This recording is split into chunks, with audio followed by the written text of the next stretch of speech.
주간 증시 동향 브리핑을 시작하겠습니다. 글로벌 증시 동향부터 살펴보겠습니다. 한마디로 정리하면 FOMC를 극복한 정략 후강 시장이었다, 이렇게 볼 수 있겠고요.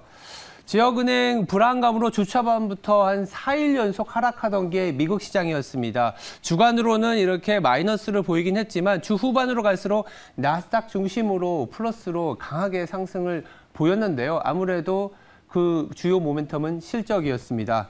아시는 것처럼 5일 애플의 실적 발표의 영향으로 강한 상승이 나타났는데요.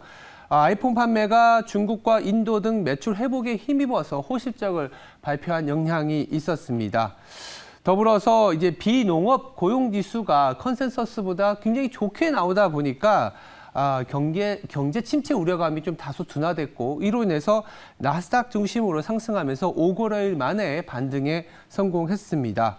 그 밖에 중국 서비스와 관광객 회복 시그널, 그리고 HSBC의 놀라운 예상치 이를 바탕으로 홍콩 지수가 간만에 0.8% 주간으로 상승한 그 영향이 있었습니다.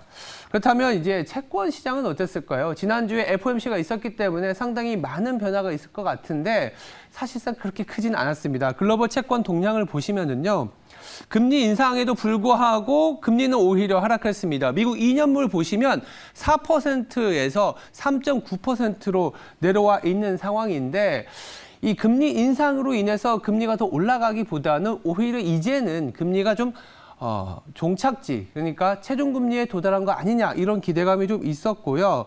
긴축 사이클이 좀 마무리 국면에 들어가는 거 아니냐, 이런 생각들이 더 강해졌었습니다. 지난주에 집계된 6월 FOMC에 대한 확률, 동결 확률은 무려 91%까지 치솟았기 때문에 미국의 금리를 중심으로 조금은 안정된 모습을 보였습니다만, 이 골드만삭스의 얘기를 조금은 더 한번 말씀을 드리면 6월의 금리 인상 중단은 어떤 경제적인 것보다는 은행권의 스트레스, 즉 은행권의 신용 상태를 보면 더 올리지는 못할 것이다 라는 이 뷰가 컨센서스라고 보시면 될 것 같습니다.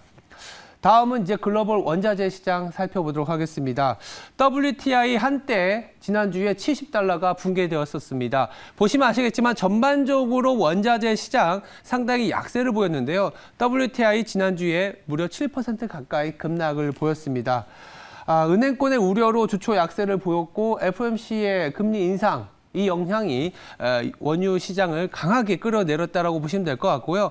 바로 옆에 보시면 또 천연가스가 보이는데 계속적인 하락세를 보이지만 지난주에만도 12% 가까운 급락세를 보였습니다. 천연가스 같은 경우에는 5월과 6월에 온화한 날씨, 더불어서 4월 생산량이 사상 최고치를 또 기록했다는 영향으로 하락세를 보이는데, 유럽에서 이제는 에너지와 관련된 얘기는 좀 위기는 끝났다라는 이런 코멘트도 나오고 있기 때문에 에너지발 위기는 조금은 잠잠해지는 거 아니냐, 이런 생각이 드는 주간이었습니다. 마지막으로 외환 시장도 살펴보도록 하겠습니다.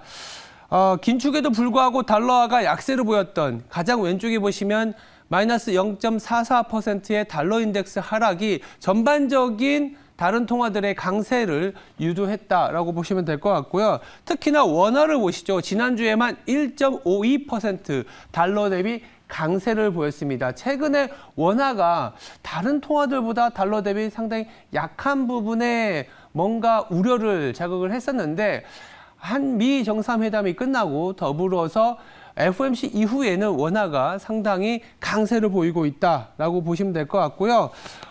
연준의 긴축 이후에 오히려 외환 시장에서 달러 대비 원화가 강세를 보인다는 것은 그나마 우리나라의 무역 수지도 이제는 좀 안정화될 수 있다는 거에 대한 기대감도 함께 반영이 됐다라고 보시면 될 것 같습니다.